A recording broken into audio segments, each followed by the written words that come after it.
नमस्कार। शुभम क्लासेस में बहुत बहुत स्वागत है आप सभी का। दोस्तों, एक्सरसाइज 1.3 में जो चैप्टर 1 है रिलेशन एंड फंक्शन में सबसे इम्पॉर्टेंट टॉपिक फलनों का संयोजन इन व्युत्क्रमणीय फलन क्या होता है, यानी कि composition of function and invertible function क्या होता है। 3 नंबर आपका एकदम एकदम गारंटी के साथ कहते हैं कि हर बार एग्जाम में पूछा गया है। एक्सरसाइज 1.1 1.2 आए चाहे ना आए उसकी गारंटी नहीं है, लेकिन जो एक्सरसाइज 1.3 हम लोग करेंगे उसमें जो सवाल हैं, कौन क्वेश्चन पूछे जाते हैं, कंपोजिशन ऑफ फंक्शन से हमेशा सवाल एग्जाम में पूछे गए हैं। तो दोस्तों, ज़्यादा समय नहीं लेते हुए हम सब सीखेंगे कि फलनों का संयोजन क्या होता है और व्युत्क्रमणीय फलन क्या होता है। ठीक है, तो इसमें समझने के लिए थोड़ा सा हमें चीज़ों को समझना पड़ेगा। फंक्शन कैसे जो है लिखा जाता है, और हालांकि आपको पता है लेकिन फिर भी यहाँ पे हम क्या कर देते हैं, रिवाइज कर देते हैं। कॉन्सेप्ट क्या है कि मान लीजिए आपको एक फंक्शन दिया है एफ एक्स। ठीक है, एफ एक्स सपोज करिए 2x+1 है, और एक फंक्शन हमें जी एक्स दिया हुआ है। जी एक्स एग्जाम्पल के लिए हम कर लेते हैं x² - 2। सबको पता है कि जो फंक्शन होता है कि यहाँ पे हम फंक्शन के अंदर हम जैसे x की जगह हम 5 कर देते हैं। यहाँ पे f5 यानी कि फंक्शन की जो वैल्यू है x=5 पे क्या हो जाएगी, 2 × 5 + 1 यानी कि यहाँ पे हो जाएगा 11। क्लियर है। यहाँ पे जैसे x आप चेंज करेंगे, जैसे x की जगह आप कुछ भी यहाँ पे कर देते हैं, जैसे √2 यहाँ पे कर दिए, यानी कि f(√2) यानी कि फंक्शन की जो वैल्यू है √2 पे क्या होगा, तो जहाँ जहाँ x है वहाँ तुरंत √2 हो जाएगा। ये हो जाएगा 2√2 + 1। क्लियर है। तो यहाँ पे हो जाएगा 2√2 + 1। तो जैसे जैसे x की वैल्यू यहाँ पे चेंज होगी उसी तरह से यहाँ पे x चेंज हो जाएगा। अगर x की जगह आप, यानी कि f जो है x की जगह आप मान लीजिए g कर दिए, तो जहाँ जहाँ g है, ठीक ना, x की जगह g कर दिए तो जहाँ जहाँ g है वहाँ पे क्या हो जाएगा, 2 × g + 1। तो कहने का मतलब है कि यहाँ पे x जो चीज़ है यहाँ पे और यहाँ पे जैसे यहाँ पे चेंज होगा वही इसी तरह से यहाँ पे चेंज हो जाएगा। क्लियर है। तो यहाँ पे अगर हम संख्याओं की बात करें, अगर दो संख्या 2 और 5 दिया है दोस्तों, तो 2 × 5 करते हैं, यानी कि 2 × 5 करते हैं तो 10 आ जाता है। लेकिन ये होता है संख्याओं का गुणनफल। लेकिन अगर आपको एक फंक्शन f और g दिए हुए हैं तो f × g निकालना हो, चाहे g × f, एक तरह से क्या होता है कि यही जो होता है फंक्शन का एक तरह से मल्टीप्लिकेशन होता है, लेकिन संख्याओं की तरह मल्टीप्लिकेशन नहीं हो पाता है। जैसे 2 × 5 की 10 आ गया, लेकिन यहाँ पे फंक्शन का मल्टीप्लिकेशन के नाम पे फंक्शन का कंपोजिशन होता है। एक तरह से फंक्शन का मल्टीप्लिकेशन ही होता है, लेकिन f × g और g × f क्या होता है, अलग अलग आता है।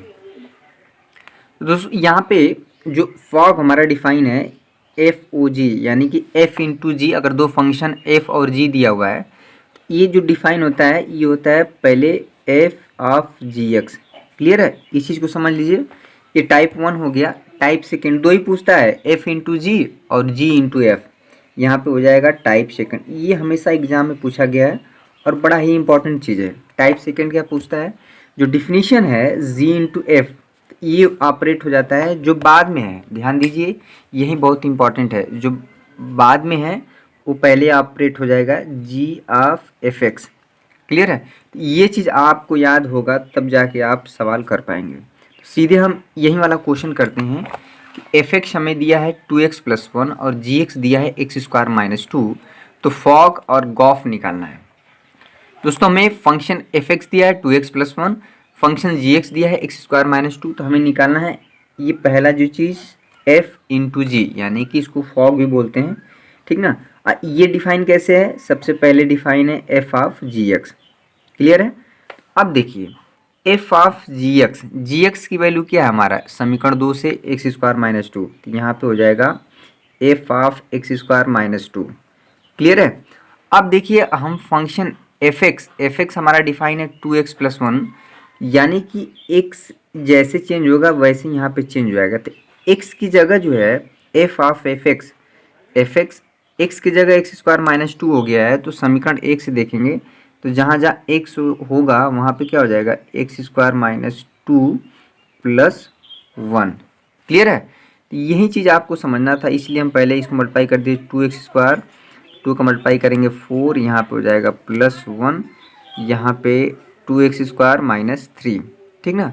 ये हो गया 2x² -3, तो ये जो हमारा निकल के आया f/g निकल के आया, ठीक ना। देखिए संख्याओं में क्या होता है कि अगर 2 × 5 किए तो 10 आया, और 5 × 2 करेंगे तब भी 10 ही आएगा। यानी कि संख्याओं का जो गुणनफल होता है क्रम विनिमय नियम का पालन करता है, लेकिन फंक्शन का संयोजन यानी कि कंपोजिशन ऑफ फंक्शन क्रम विनिमय नियम का पालन हमेशा नहीं करता है, ठीक ना। फंक्शन जब आइडेंटिटी फंक्शन होता है तब करता है, यहाँ पे आपको नहीं मिलते। तो ये हो गया हमारा फॉग। अभी इसी फंक्शन का गॉफ निकालते हैं, यानी कि g × f। g × f कैसे डिफाइन है दोस्तों, जो बार बार हम बोल रहे हैं कि पहले ऑपरेट हो जाएगा, जो बाद में फंक्शन है ना, ये g ऑफ f(x) जो डिफाइन है g × fx, और fx हमारा दिया हुआ है फंक्शन 2x + 1। यहाँ पे देख लीजिए जो fx है वो है 2x + 1, ठीक है। तो fx का काम खत्म हो गया, और जो gx हमारा डिफाइन है समीकरण नंबर 2, यहाँ से हम लिख दे रहे हैं जो gx डिफाइन हमारा वो क्या है x² - 2। क्लियर है। ये बताइए कि जब x की यहाँ पे x है तो x² - 2 है, तो x की जगह ये पूरा चीज़ हो जाएगा, ठीक ना। g ऑफ 2x + 1 ये हमारा हो जाएगा, ये पूरा x की तरह काम करेगा, तो 2x + 1 का होल स्क्वायर -2। इसको अगर आप ओपन कर देंगे तो यहाँ पे हो जाएगा a² + b² + 2ab यानी कि 4x - 2। क्लियर है। ये जो सॉल्व करेंगे तो ये हो जाएगा 4x² + 4x, यहाँ पे हो जाएगा -1। ये जो चीज़ आया हमारा गॉफ आया। आप देखेंगे कि फॉग जो है यानी कि f/g not equal to g × f। Clear है। तो फंक्शन का जो कंपोजिशन है हमेशा कॉम्पिटिटिव यानी कि क्रम विनिमय नियम का पालन करता है, कोई ज़रूरी नहीं है, कुछ केसों में करता है। जब फंक्शन हमारा आइडेंटिटी होता है एक तत्समक फलन होता है। क्लियर है।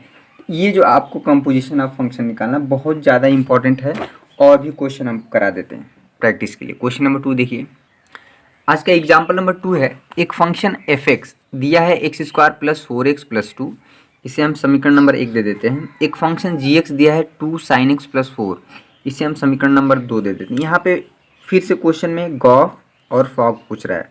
गॉफ और सॉरी उल्टा हो गया है, इसको हम पहले गॉफ ये कर देते हैं f/g। तो पहले ये भी पूछ सकता है, इसको आगे पीछे कर सकता है, उसमें कोई दिक्कत नहीं। एग्जाम में ध्यान दीजिएगा कि क्या पहले पूछ रहा है, ठीक ना। दोनों में से पहले भी किसी को निकाल सकते हैं, कोई इश्यू नहीं है। ये एग्जाम में क्वेश्चन पूछा गया है कई बार, ठीक ना। तो जो भी सारे क्वेश्चन आपको कराए जा रहे हैं वो किसी न किसी एग्जाम में जरूर पूछे गए हैं, चाहे यूपी बोर्ड हो, चाहे CBSE बोर्ड हो, MP बिहार बोर्ड, किसी भी बोर्ड में ये इंपॉर्टेंट टॉपिक होता है कंपोजिशन ऑफ फंक्शन। क्या करेंगे, पहला चीज़ क्या निकालना है, पहला क्या निकालना है, गॉफ निकालना। ध्यान दीजिए गॉफ जो हमारा डिफाइन है, यहाँ पे गॉफ जो डिफाइन है तो कैसे है, पहले ऑपरेट हो जाएगा जो बाद वाला है यानी कि g ऑफ f(x). क्लियर है दोस्तों। अगर आप लॉकडाउन में सिर्फ बैठ के अपना समय व्यतीत कर रहे हैं तो आप जो है अपना बहुत बड़ा नुकसान कर रहे हैं, क्योंकि शुभम क्लासेस पे पढ़ाई शुरू हो चुकी है। आपको अपना समय व्यर्थ करने की आवश्यकता नहीं है। 20 से 25 मिनट दीजिए, आपका सिलेबस भी धीरे धीरे कवर होगा, साथ में आप जो है रेगुलरिटी भी बनी रहेगी। बैठ के अगर टाइम व्यतीत करेंगे तो बहुत ही नुकसान हो जाएगा। जो भी पढ़ा हुआ है 11th में सब कुछ जो है भूल जाएगा, क्योंकि जो पढ़ाई है रेगुलरिटी मांगती है, निरंतरता अगर नहीं है तो आप काफ़ी परेशान हो जाएंगे। तो यहाँ पे g ऑफ f(x), ठीक ना।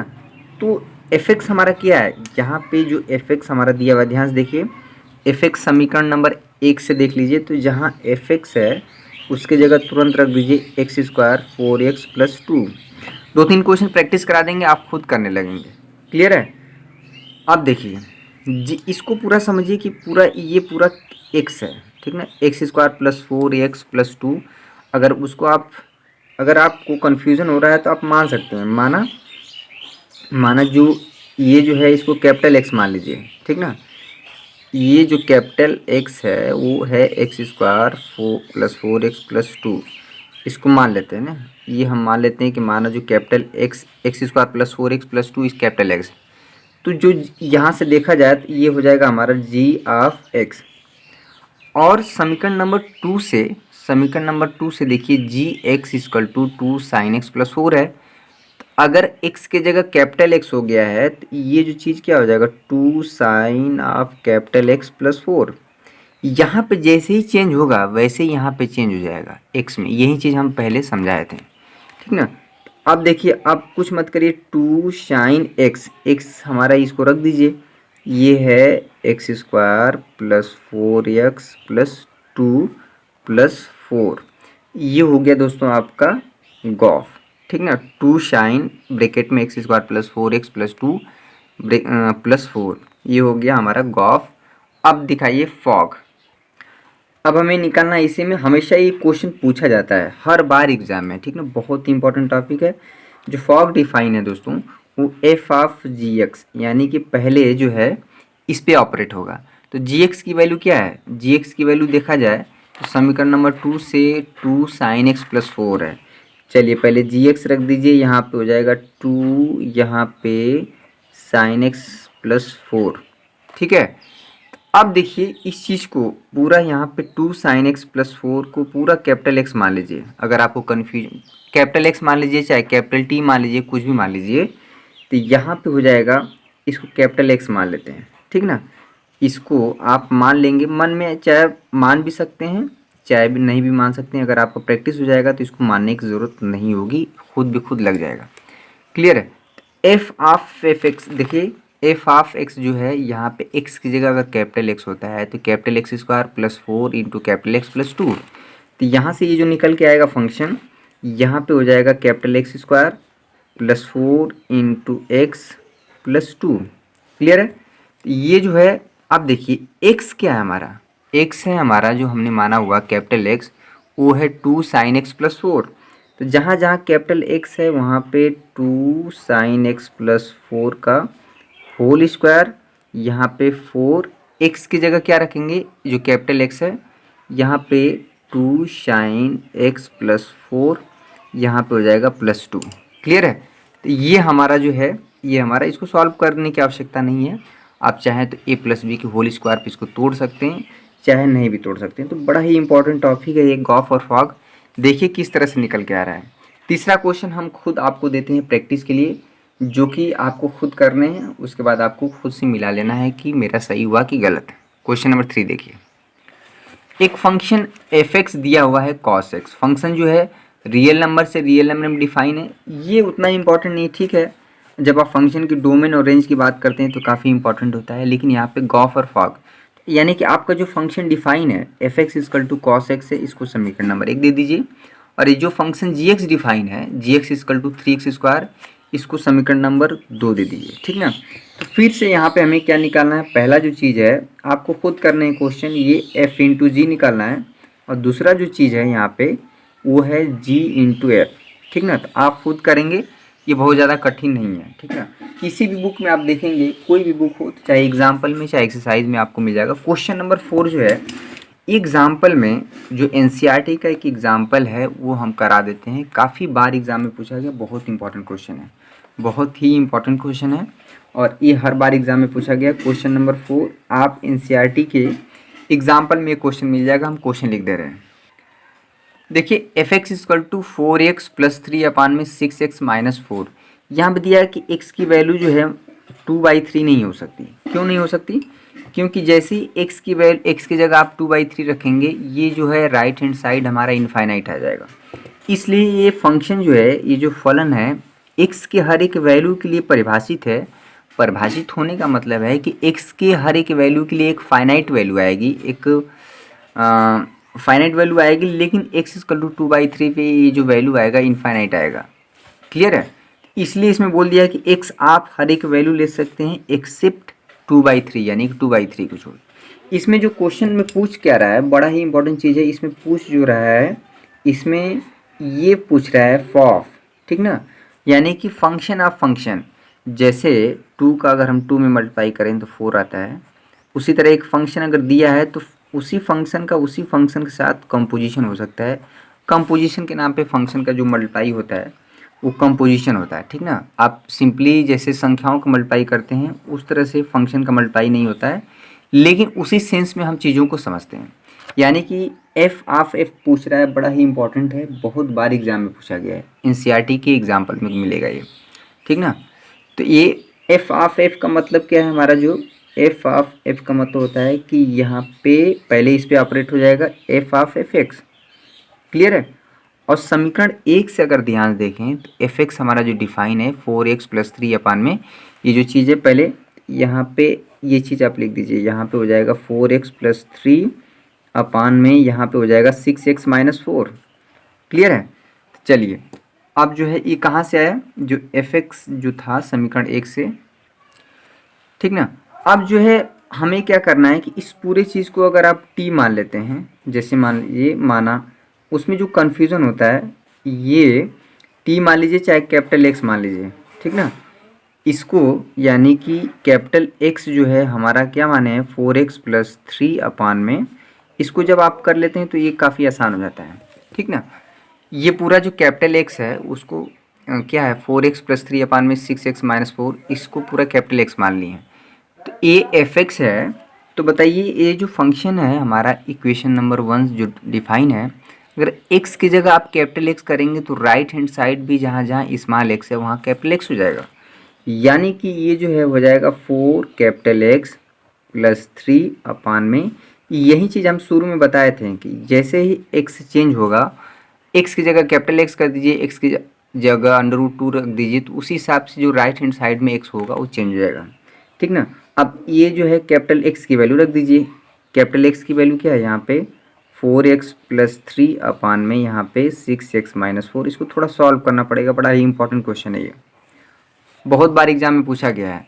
तो इस क्वेश्चन को कराना बहुत ज़रूरी है, क्योंकि गॉफ और फॉग बच्चे निकाल लेते हैं, फॉग और गॉफ तो समझ में आ जाता है, लेकिन कभी उसी फंक्शन के साथ कंपोजिशन निकालना होता है तो अक्सर गलत हो जाता है। यहाँ पे कैपिटल एक्स की जगह रख देंगे यहाँ पे 4x+3 अपान में 6x-4। इसको हम एक अलग लेक्चर ही रखे हुए थे क्योंकि ये बहुत ज़्यादा इम्पॉर्टेंट है, हर बार एग्ज़ाम में पूछा गया है, ठीक ना। अगला लेक्चर हमारा जो है व्युत्क्रमणीय फलन पे होगा, जो कि आखिरी लेक्चर होगा। तो चैप्टर 1 हमारा पूरा कंप्लीट हो जाएगा, कॉन्सेप्ट के साथ साथ एग्जाम्पल भी। तो ये देखिए एग्ज़ाम में क्या है, बस फंक्शन तो चेंज कर देगा हमारा, यहाँ पे फंक्शन एफ एक्स की जगह कुछ और कर देगा, जी एक्स की जगह कुछ और कर देगा। सवाल आपको हज़ार सवाल में बन जाएंगे इसी पे, लेकिन जो कॉन्सेप्ट है, जो डिफिनीशन है कि एफ एक्स मतलब फॉग और गॉफ कैसे डिफाइन होता है, वो चीज़ आपका कभी भी चेंज नहीं होगा, ठीक ना। इसको जब आप सॉल्व करेंगे तो क्या मिलेगा, इसको सॉल्व कर लीजिए, ठीक है। तो इसको सॉल्व कर देते हैं। ये जो चीज़ है देखिए, ये हमारा एलसीएम ले लें, इस सिंपली यहाँ पे मल्टीप्लाई हो जाएगा 4 इंटू, ये तो इसी तरह से रहेगा 4x+3, यहाँ पे मल्टीप्लाई हो जाएगा 3 इंटू 6x-4, ये हमारा पूरा एलसीएम हो जाएगा 6x-4, ठीक ना। ये मेन बटा हमारा ये रहेगा, इसका यहाँ पे मल्टीप्लाई होगा, ये 6 तो इसके साथ हो जाएगा यहाँ पे 4x+3 -4, यहाँ पे हो जाएगा 6x-4 बाई जो है यहाँ पे 6x-4। तो यहाँ पे साफ साफ दिख रहा है कि ये जो है ये इससे कट जाएगा, क्लियर है, क्योंकि ये ऊपर जाएगा और ये इसमें जाता है तो ये कट जाएगा। फाइनली जो आया हमारा उसको लिख देते हैं, जो आया मैंने यहाँ पे लिख दिया है। तो इसको थोड़ा सा सॉल्व कर लेते हैं। इसके बाद हमारा क्या हो गया, ये 4 चौको 16x, 4 3 12, यहाँ पे 6 18x-4 अपान में यहाँ पे हो जाएगा दोस्तों 24x प्लस 6 के 18, यहाँ पे हो जाएगा 24x प्लस 4 चौको 16, ठीक ना। तो 18 16 यहाँ पे हो जाएगा 34x, अब 12 में से 4 घटक जाएगा तो यहाँ पे 8 हो जाएगा, यहाँ 24x ये कट जाएगा, 18 16 जो है यहाँ पे फिर से 34 हो जाएगा, क्लियर है। तो ये जो हमारा, आप चाहें तो ऊपर से 2 कॉमन निकाल सकते हैं, चाहे उसी तरह से रह सकते हैं। अगर 2 कॉमन निकाल देंगे तो यहाँ पे 17x-4, यहाँ पे हो जाएगा 34, ये कट जाएगा तो यहाँ पे हो जाएगा 17, तो यहाँ पे हो गया 17x+4/17, क्लियर है। ये जो हमारा आया एफ ऑफ एक्स, आप चाहें तो अलग अलग डिवाइड भी कर सकते हैं, तो x प्लस यहाँ पे हो जाएगा 4/17। ये जो हमारा, इसको बोल सकते हैं फंक्शन ऑफ फंक्शन, उसी फंक्शन का उसी फंक्शन के साथ मल्टीप्लाई, क्लियर है। तो ये जो चीज़ आपको मिला, तो ये जो है किसी आपको हज़ारों क्वेश्चन प्रैक्टिस करने के लिए मिल सकता है। आप एनसीईआरटी की जो एग्जाम्पल है उसमें आपको खूब ढेर सारे क्वेश्चन मिलेंगे। या कोई भी बुक हो, अगर ये भी बुक आपके पास है जो हरूस्वरूप शर्मा की जो डॉक्टर हरूस्वरूप शर्मा जो लिखे हैं एनसीईआरटी के पैटर्न पे ही है, लेकिन इसमें सवाल आपको ज़्यादा मिलेंगे। पार्ट 1 बुक अगर कहीं से अरेंज हो रहा है तो आप ले सकते हैं। इसमें जो है भाग 1 क्लियर है। इसमें बहुत ढेर सारे क्वेश्चन, जैसे ये वाला क्वेश्चन कराए हैं तो ये एनसीईआरटी का ही क्वेश्चन है, यही क्वेश्चन अभी कराए हैं क्लियर है। तो बहुत ये क्वेश्चन आपको दिए हैं जो कि एनसीईआरटी का ही क्वेश्चन है। तो जो क्वेश्चन एनसीईआरटी का रहता है उसी को हम देते हैं, और जो कॉन्सेप्ट है वो हमारा कभी भी चेंज नहीं होगा। क्वेश्चन करने के लिए आपको बहुत ढेर सारे मिलेंगे, लेकिन ये क्वेश्चन जो है आपका जो एनसीईआरटी के एग्जाम्पल का है, जो उदाहरण नंबर 8 है। तो देखिए ये वाली बुक ले लेंगे तो इसमें क्या होगा कि एनसीईआरटी का पूरा क्वेश्चन कवर तो होगा ही, लेकिन इसमें और भी क्वेश्चन अलग से मिलेंगे प्रैक्टिस के लिए। तो आप चाहें तो इसको ले सकते हैं, लेकिन बेहतर होगा कि जो बुक इसको छोड़ के जो एनसीईआरटी वाली बुक है केवल उसी को लीजिए, ठीक है। तो आखिरी टॉपिक होगा जो नेक्स्ट लेक्चर होगा हमारा होगा व्युत्क्रमणीय फलन क्या होता है। दोस्तों ऐसा फंक्शन जो कि 1 हो यानी एकाकी हो और साथ में आंटू हो, ठीक ना। आंटू का मतलब आच्छादक। जो फंक्शन 1 हो और साथ में आंटू हो वो फंक्शन होता है व्युत्क्रमणीय फलन। तो कुल मिला के आपको अगर कोई फंक्शन चेक करना है कि कोई फंक्शन व्युत्क्रमणीय है यानी कि इन्वर्टिबल है, तो आप क्या चेक करेंगे, फंक्शन का 1 और आंटू। अगर 1 है आंटू नहीं है तब भी वो फंक्शन व्युत्क्रमणीय नहीं होगा। अगर 1 नहीं है आंटू है तब भी वो व्युत्क्रमणीय नहीं होगा। यानी कि 1 और आंटू दोनों होना चाहिए व्युत्क्रमणीय होने के लिए, यानी कि इन्वर्टिबल होने के लिए कोई फंक्शन। और कैसे किसी फंक्शन का इन्वर्स निकालेंगे वो चीज़ हम सीखेंगे नेक्स्ट लेक्चर में। आज का जो टॉपिक था बहुत ज़्यादा इंपॉर्टेंट था, फॉग और गॉफ पे। ये बार बार हम फोकस इसलिए कर रहे हैं क्योंकि आपका इस लेक्चर से यानी कि 21 से 22 मिनट के लिए जो आपका लेक्चर है उसमें आपको 3 नंबर कहीं नहीं गया है, ठीक है। तो आज के लिए बस इतना ही। बहुत बहुत धन्यवाद, आपका दिन शुभ हो। दोस्तों अगर आप चैनल पर नए हैं तो प्लीज़ चैनल को सब्सक्राइब कर लीजिएगा और वीडियो को लाइक भी करिए अगर आपको अच्छा लग रहा है। नहीं अच्छा लग रहा है तो आप डिसलाइक भी कर सकते हैं, लेकिन आप कमेंट करके बताएंगे कि जो चीज़ें अगर आपको थोड़ा सा कोई डाउट हो रहा है, कोई चीज़ प्रॉब्लम हो रही है तो आप डिस्कस कर सकते हैं मेरे साथ, ठीक है।